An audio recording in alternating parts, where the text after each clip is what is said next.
Hey, just before the tribunal delivers its verdict on the dangerous tackle, it's always interesting to get your view on what these things look like. So 2 arms pinned into the ground. Gut feeling on how the tribunal rules on Rayner tonight, Tom? I think the 1 week probably stands, unfortunately. There's a lot of factors in this one. Obviously, Rayner and Ben Brown come in at different heights and weights, so you've got to take that into a factor. I think he's probably a little bit stiff that the incident happened up at the Gabba because, as players, we know how hard the centre wicket can be. If it happened down at Catlanding, probably the incident isn't talked about as much, but look, it's a really, really challenging one that makes our game unique, but tough one to adjudicate. But my gut feel is that he might be missing this week's match versus Richmond. In a word, Jack?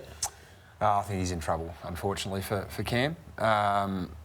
Just that swinging nature of sort of really getting momentum going round.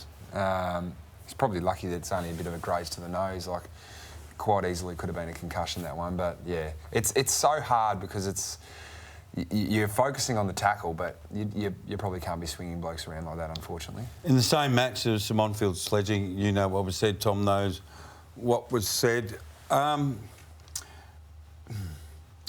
Did Zorko go too far? Yeah, way too far. Way too far? Way too far. Yeah. No, I just think it's... Yeah. The hard thing is there's so many people affected by what he sledged someone about. So that sort of frustrates me more than anything else. Now, clearly, if he had his time again, he wouldn't do it. And he said he's remorseful and apologised, but it's a pretty poor thing to say. Do you think he should be punished? Do you think, it's not really up for me to decide, I don't think. Or should there be a code of conduct amongst the players? Oh, I think there is a code of conduct, yeah, and I think Dane would recognise that he went across the line there, yeah. How will you handle it next Friday night? Let's be honest, you're a yapper. The worst thing that happened to you... I'm a shocking yapper. When they had no crowds and the media were able to go, we could hear Jack all over the ground. You would be derelict in your duty not to say something to him, or not? Well, do you stoop to that level and continue that trend on, or do you park the bus and move on? That's a great question. What do you think? What's your answer? I'm probably more of the park the bus and move on. Yeah. Tom, what's your thoughts? Look, I tend to agree, and out of respect to Harrison and his family. Now, I'm not exactly sure what was said out in the field, but I mean, the rumour mill in football that goes around, I've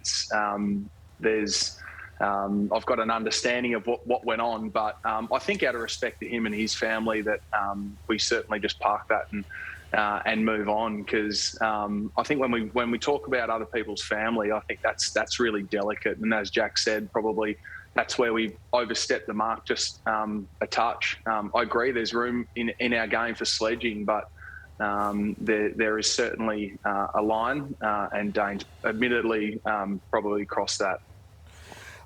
The Cam Rayner appeal has been unsuccessful, so 1 match stands. He will miss the elimination final, which is a big blow for the Lions. So I'm just interested in that thread of it. So it feels to me from the outside, there's 3 levels of sledging. There's puerile, which is just the idiotic stuff. There's the sporting stuff, the in-game stuff. Yeah. I would classify that as banter. Okay, that relates to your actual performance on the field. And then there's stuff that reaches into your private life, which I just can't see why you as players would do that. And there is a feeling that might have been both ways on Friday night. Yeah, look, I just think in the competition, guys step over the mark. Why do people go out and speed, or why do people drink drive? Like, people do dumb things. That's just the nature of people, especially that demographic of like young males, 18 to 40. Like, there's a reason people take illicit drugs. Like, they do things that aren't right, and they just make dumb decisions. And that's, I think, what this was just a dumb decision. That's life. Is it? That's in your domain. We're only watching. Is it out of control? Is it in control? Have you ever, like, road rage? Have you ever abused someone on the road? Have I? Yeah. Like, wound down my window and abused someone? Yeah, or no. Or yelled at From in the car? Yeah. Yes. So that's just... Have like, you? Some people, Yeah. Just... Have you? Yes. What's the time? No one's perfect. 8:15. Can we get a transcript of that? Well, what it's done... Dumb stuff happens. Yeah, it's happened, and maybe something you guys will sit down and talk about. You lose your demerit points, or Yeah. you go to jail, or whatever happens, you get a reprimand through the media. You just serve the consequences of Just a your white line actions. fever action. And you serve the consequences, and the consequences have been lambasted through the media.